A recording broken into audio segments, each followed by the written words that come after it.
Saat kita jatuh, kita jadi tahu mana yang teman dan mana yang sahabat.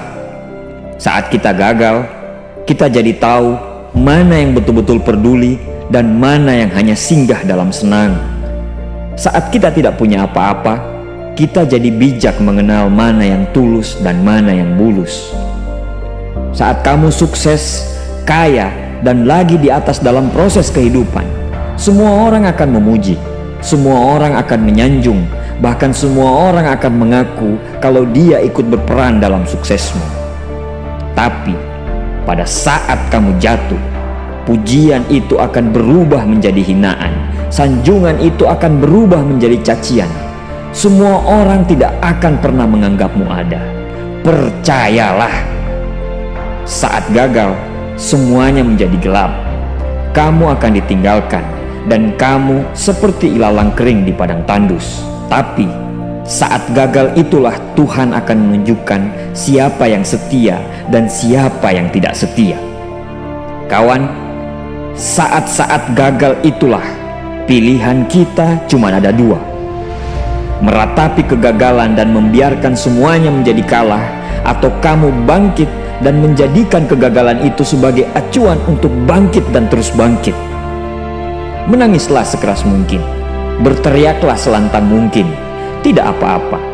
Tidak ada manusia hebat di dunia ini yang tidak pernah menangis dan berteriak karena gagal. Menangis dan berteriak saat gagal bukan karena kita lemah. Kita hanya manusia biasa.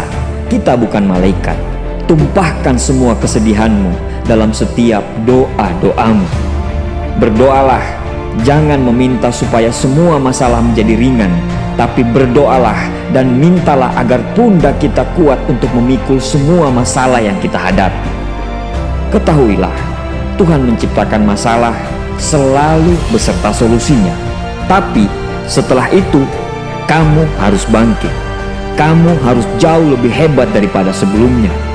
Kegagalan adalah guru terbaik yang akan mengajarkan kita untuk bangkit kembali dan mengetahui hal mana yang perlu kita hindari di kemudian hari. Ketahuilah, anak panah akan melesat jauh ke depan jika sebelumnya ditarik jauh ke belakang.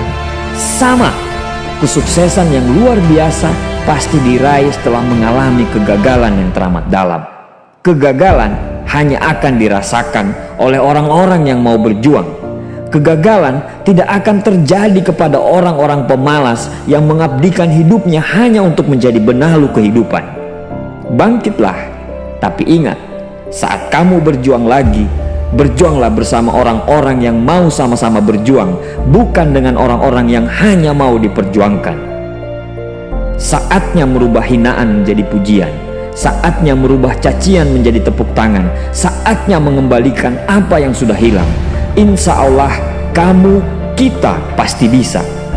Pada saat sukses itu datang, datangi semua orang-orang yang menghinamu pada saat gagal. Datangi semua orang yang meninggalkanmu pada saat terpuruk. Katakan pada mereka, terima kasih kawan, karena dulu sudah menghinaku. Setelah itu, pergilah dan doakan mereka, karena sesungguhnya nikmat terbesar dalam hidup adalah ketika kita ikhlas mendoakan orang yang membenci dan menghina kita. Terima kasih.